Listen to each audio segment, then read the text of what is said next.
Hey guys, welcome to my channel. My name is Miranda and today I'm going to be showing you how I edit my Instagram photos. This has been one of the most requested videos by you guys for quite a long time. I get lots of messages about how I edit my Instagram makeup photos and what I use. So today I'm going to be going over all of that. If you would like to see how I edit my Instagram photos, please keep watching. So to take all of my photos for Instagram, I use my iPhone XS Max. It is right here. It's this big guy. I really like the size. I know a lot of people don't, but I don't know too much about iPhones. I don't know, which ones have better cameras or not. I think most of them now are probably about the same. I just know that my iPhone X, I absolutely hated it for my photos. I could not use it, but this one is way better. I don't know why. I don't know the difference.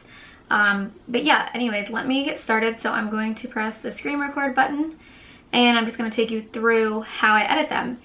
So if you guys take a scroll through my Instagram, I'll pull it up here, you can see most of my photos are all the same angle. They're all I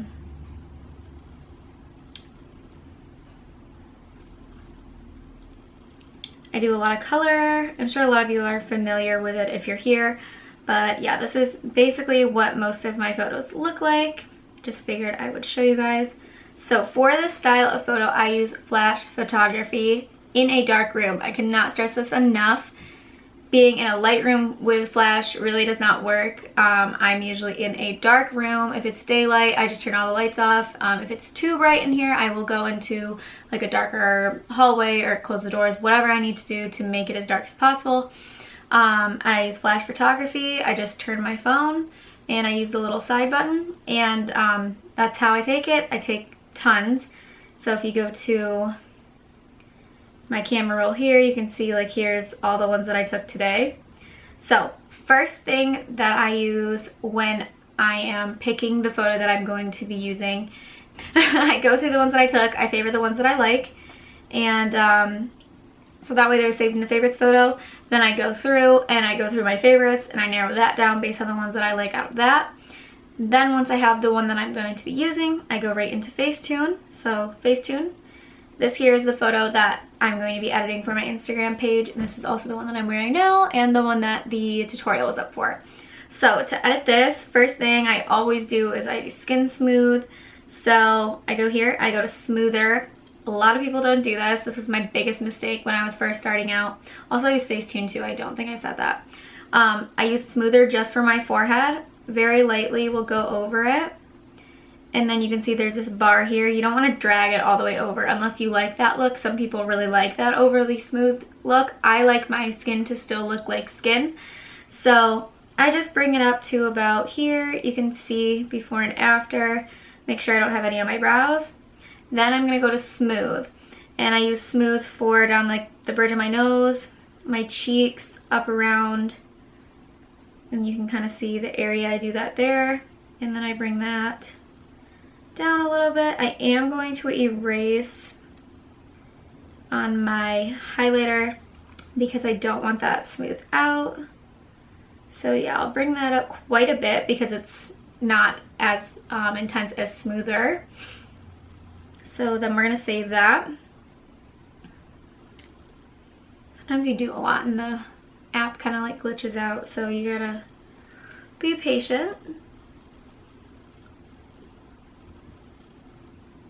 Alright, there we go. I don't know. Okay, there we go. So now that that is done, then I'm going to scroll over and I'm going to go to patch. And this is where I get rid of any weird little, I don't know, hairs or pores that I don't like, or any weird makeup lines or whatever that I do not want in the photo. So here I have a little bump.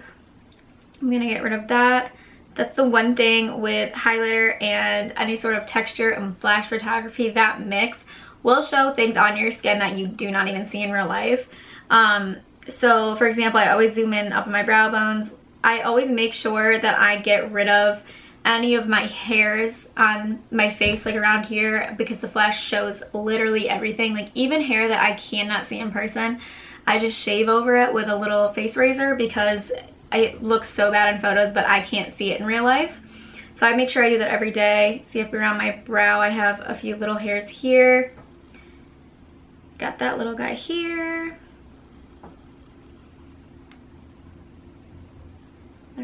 little part there that I don't really like. Some days I go more heavy-handed than others. There's like a few photos that I'll go back on and I'm just like, wow, I really overtuned it that day. But I don't know, I really enjoy this part of it. I look forward to editing my photos. It's something that I really like to do. I know some people don't like it, but it's something that I genuinely love. I got like a little bump there. Yeah, you don't want to go too crazy, but just anything, like, see these little like black dots from like the mascara. Get rid of those. Anything on there. There's like a little mark here. Basically, I just want this photo to be as perfect as possible while still looking realistic. I guess that's the way I could describe my editing style. I really don't like to go overboard. Obviously, sometimes it happens, but yeah. So you can see the before, after here. Mainly just cleaned up some little bumps. Now what I'm going to do is zoom in and show you there's these two little dots on my lashes. I'm assuming it's probably highlighter from my brow bone or something that fell out onto my eyelashes. I'm gonna go to patch again, zoom in, and I'm just gonna get rid of those two little white dots because I don't like them and I can't see them in person, so I don't want them on the picture. And that's the other thing too that I always keep in mind with makeup photography. Any way that you take a makeup photo, whether it's with a ring light, natural lighting, sunlight, golden hour light, flash photography, no flash, whatever, your makeup is never 100% gonna come out the way that it looks in person. It just won't. Including videos, it's really hard for the camera to pick up, you know, the glitter and everything that you're trying to perceive. So with editing, I always try to make the photo look as realistic as possible and try to make it look like it does in person. So that's something to keep in mind. Anyways, sorry for that little tangent there. But I'm gonna zoom in and there is a little tiny like white dot right there. It's really small. I just don't like that. I think it's a piece of glitter or something. I'm gonna get rid of that guy.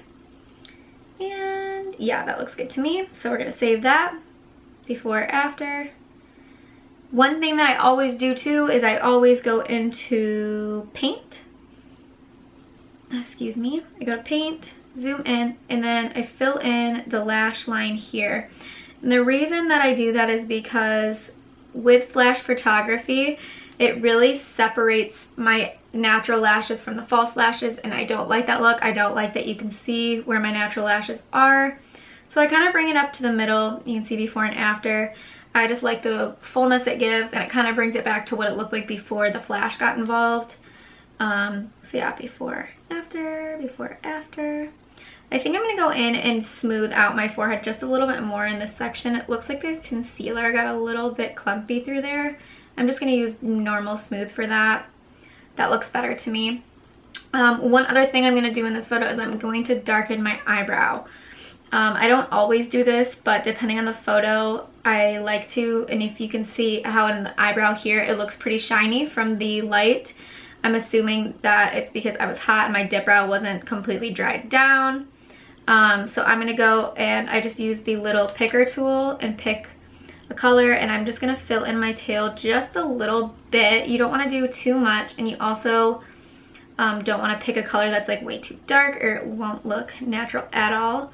So then I'm just going to go around and erase to make sure we didn't go too heavy-handed. And I'm going to zoom out, bring it up just a tad,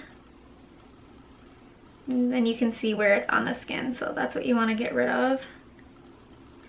Whoops, there we go. Got a little bit of tone in there that I didn't want. So yeah, before, after. You can see, there we go. It just kind of gives like the eyebrow a little bit more definition. You can see before, after, before, after. You don't want anything, like I said, too crazy, or at least I don't. All personal preference. I'm going to go back over and go to details. Do some details over the eyebrow. I like to do it right in the front of the eyebrow. It just makes the eyebrow look a little bit more sparse and, or not sparse, look a little bit more, what's the word I'm looking for? I don't know. I just like the look of it. I guess detailed, but you don't want to put too much sharpness. Next thing I'm going to do is go to Vibrance. This is important for a lot of reasons. Now, if you go in and just put Vibrance on the entire photo, it's going to make your skin look a little bit orange and it's going to just throw off the whole photo.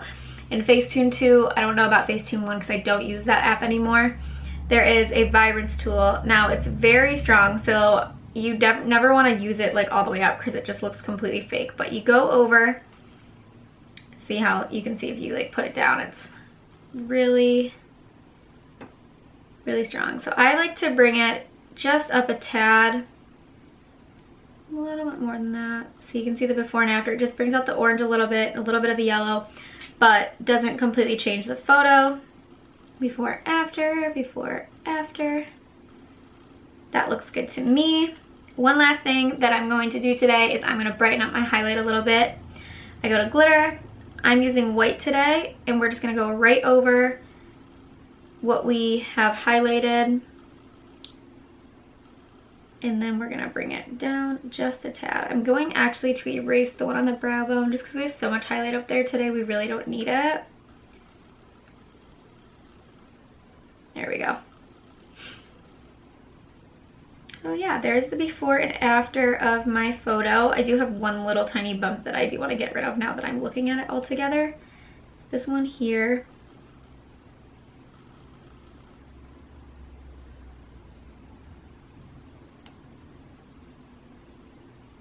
And then one tiny one up here.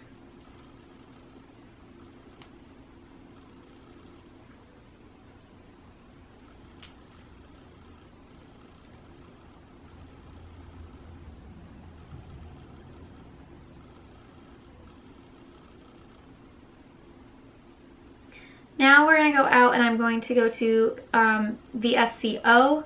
Actually, no, that's a lie.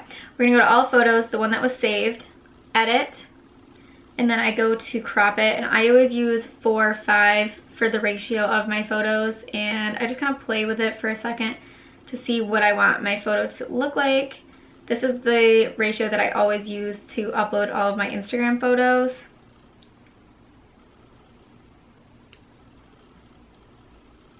So that looks good to me. Now we're gonna go out and we're gonna go to VSCO. We're gonna go to add this. And then I'm going to boost the contrast just a little bit. Sharpness a tiny bit because the sharpness on here is really strong. Saturation a little bit just to bring some color back into the photo. I'm actually going to drop down the contrast because I think it's looking a little bit too dark. Maybe bump the saturation up just a tiny bit. There we go. Tone, I always bring the highlight down so you can see a difference there. Kind of just brings that like initial like really bright white cast over your face from the flash. Bring that down. Grain, I bump up just a tad. It kind of like helps filter everything. So yeah, that's all I do in VSCO. I never really mess with the exposure or anything. Save it actual size. Then I go into PicsArt, and this is the app that I use to add all the little glitters and all the stickers and my watermark, everything that I use on my photos. This is definitely like a really highly requested thing. So first thing I do is I go into brushes, I go into the little glitters, and then I just kind of like play with this, get like a glitter pattern that I like. Sometimes I'll do the golden glitters depending on the look. So like these little guys, which actually looks kind of cute for this look. And just kind of play with it. That looks cute.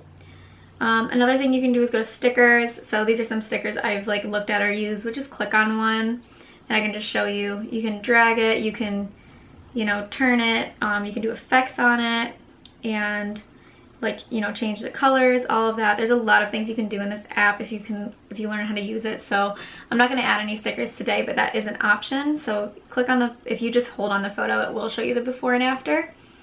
So yeah, I'm going to get rid of those little glitters and add some white ones, I think, and just play with the size.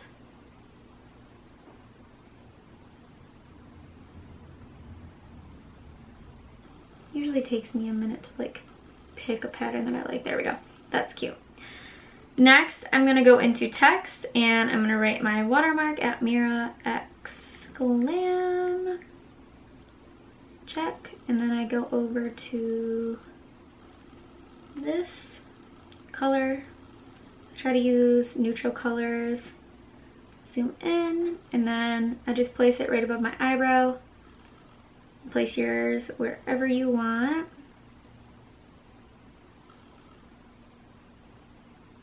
I'm gonna make this a little bit bigger so I can kind of like squished it. See, it looks so chunky now. There we go. Zoom out, make sure that looks good, and then apply. And that's really all I do in this app. There's a lot of other cool things you can do in this app. I don't know how to use too much of it, but like to add the stickers and all of that, like no problem. Next, and then you just go to save. And then I'm gonna go into Instagram. I'm gonna go to add. And then I'm gonna go to, so since it's been saved, it's the last one. I'm gonna push it out. Next. And the last tip that I have for you guys, it's very important, is go to edit all the way over, sharpen, and bring it up to around 20, between 20 and 30, depending on the look. Next, and then you can see full screen. It's so much more sharp. And the thing is Instagram automatically uploads things super grainy for some reason. In my opinion, Instagram is a photo app, but for some reason it does not do photos any favors. You would think that it would try to upload them in the best possible quality it can, but it doesn't. So yeah, just push up that sharpness and it will help your photo a lot. So yeah guys, that is how I edit all of my makeup photos. I definitely can do one for selfies and makeup selfies that are a little bit farther away, but it's basically the same thing. I hope you guys learned something today. If you guys do use any of these techniques, please let me know. I would love to see what you guys can come up with. But yeah, thank you guys so much for watching. Please don't forget to like and subscribe and share. It means the world to me. So yeah, hope you guys have an amazing day.